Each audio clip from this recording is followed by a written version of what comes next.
எல்லாருக்கும் price Lord. இந்த நாளில் தியானிக்க போகிற தேவ வார்த்தை என்னன்னு பார்த்தீங்கன்னா ஜான் சாப்டர் 8 verses 34. இங்கே ஜீசஸ் கிரைஸ்ட் வந்து சொல்கிறாரு, most assuredly I say to you whoever commit sin is a slave of a sin. மெய்யாகவே நான் உங்களுக்கு சொல்லுகிறேன், யாரெல்லாம் பாவத்தை செய்கிறாங்களோ பாவத்துக்கு அடிமையாக இருக்கிறாங்கோ அப்படின்னு வந்து இங்கே இயேசு கிறிஸ்து வந்து யூதர்களை பார்த்து சொல்லுவாங்க. அவங்களுக்கு புரியணுன்னா அதுக்கு முன்னாடி இருக்கிற வசனத்தில் இருந்து இந்த ஜான் சாப்டர் 8 யோவான் 8ஆம் அதிகாரம் 30வது வசனத்துலேருந்து பச்சுன்னு வந்தீங்கன்னா யூதர்கிட்ட வந்து இயேசு கிறிஸ்து பேசின்னு இருப்பார். யாரெல்லாம் என் வார்த்தையில் நிலைச்சி இருக்கிறீங்களோ அவங்க தான் உண்மையான டிசைபிள்ஸு. சத்தியத்தை அறிவீர்கள், சத்தியம் உங்களுக்கு விடுதலை ஆக்கும் அப்படின்னு யூதர்களை பார்த்து சொல்லுவாங்க. அது யூதருங்க சொல்லுவாங்க, நாங்கள் ஆபிரகாமுடைய சந்ததிங்கோ, நாங்கள் யாருக்கிட்டையும் அடிமையாக இருந்ததில்லை அப்படின்னு யூதருங்க வந்து இயேசு கிறிஸ்து பார்த்து சொல்லுவாங்க. அப்போ தான் இயேசு கிறிஸ்து சொல்கிற வார்த்தை இது, ஒருவன் பாவத்தில் செஞ்சால் அவன் பாவத்துக்கு அடிமையாக இருக்கிறான். whoever commits sin is slave of a sin அப்படின்ட்டுன்னு இங்கே இயேசு கிறிஸ்துவன் சொல்கிறாருங்க.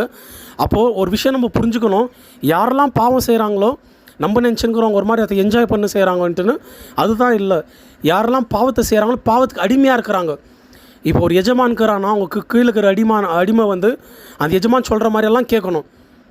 அந்த லீடர் சொல்கிற மாதிரிலாம் அந்த கீழே இருக்கிற அந்த ஸ்லேவ் அந்த அடிமை வந்து கேட்கணும், என்ன சொன்னாலும் கேட்கணும். இவ்வளோ டைமிங்னா அந்த டைமிங் ஏற்றிக்கணும், போனால் வரணும் இல்லைன்னு சொல்ல முடியாதுங்க. அதே மாதிரி தான் இந்த பாவத்தில் இருக்கிறவங்களும், நான் அந்த பாவம் செய்கிறத விட்டுடணும், அந்த பாவத்தை செய்யக்கூடாது அப்படின்னு ஸ்ட்ராங்காக டிசைட் பண்ணாலும் அவங்கனாலே முடியாதுங்க அது.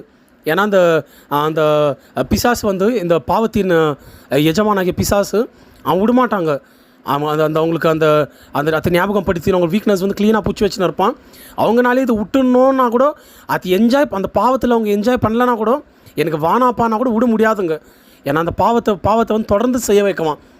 ஏன்னா இவங்க வந்து பாவத்தில் அடிமையாக இருக்கிறாங்க, பாவத்தை செய்கிறவங்க பாவத்துக்கு வந்து அடிமையாக இருக்கிறாங்க. அப்படியே நீங்கள் அது கீழ்கிற வசனத்தில் கூட இயேசு கிறிஸ்து சொல்வார், குமாரன் விடுதலை ஆக்கினால் மெய்யாகவே விடுதலை ஆவீர்கள்.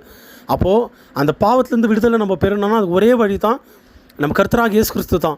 அவர் வார்த்தையை நம்ம கடைப்பிடிச்சு அவர் வார்த்தையில் நிலைச்சி நிற்கும் போது, அவரோடு கூட நம்ம ஐக்கியமாக இருக்கும்போது கட்டாயம் இந்த அடிமைத்தனம் என்கின்ற இந்த பாவத்தில் அது விபச்சாரமாகலாம், இல்லை குடியாகலாம், இல்லை பொய் சொல்கிறதாகலாம், இல்லை சில பேர் மேலே பொறாமப்படுறதாகலாம், எல்லாமே பாவம் தாங்க. அது சின்ன பாவம் பெரிய பாவம்ன்ட்டு இல்லைங்க, அதுக்கு எல்லாமே ஒரு அந்த நம்மளை அடிமைத்தனம் படுத்தி வச்சுன்னு இருப்பான். நம்ம பண்ணக்கூடாதுன்னு நினச்சா கூட ஆட்டோமேட்டிக்காக சில பேர் அவங்க கட்டுப்பாடை மீறி, இப்போ ஒருத்தன் போய் சொல்கிறேன் கட்டுப்பாடை மீறி போய் சொல்லினே இருப்பாங்க.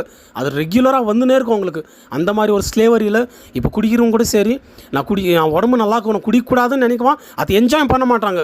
குடித்தவன் என்ஜாய் பண்ண மாட்டான். ஆனால் போதும் என் உடம்பு கெட்டுதுன்னா கூட அந்த அடிமைத்தனம் விடாதுங்க. அந்த பிசாஸ் வந்து எஜமானம் வந்து அடிமைத்தனத்துக்குள்ள நடத்தினே இருப்பாங்க. அது விடுதலை நம்மளுக்கு இயேசு கிறிஸ்து விசுவாசிக்கிறவங்களுக்கு கட்டாயம் விடுதலை உண்டுங்கோ. அதான் சொல்லப்படுது 36ஆம் வசனத்தில், குமாரன் விடுதலை ஆக்கினால் மெய்யாகவே விடுதலை ஆவீர்கள்.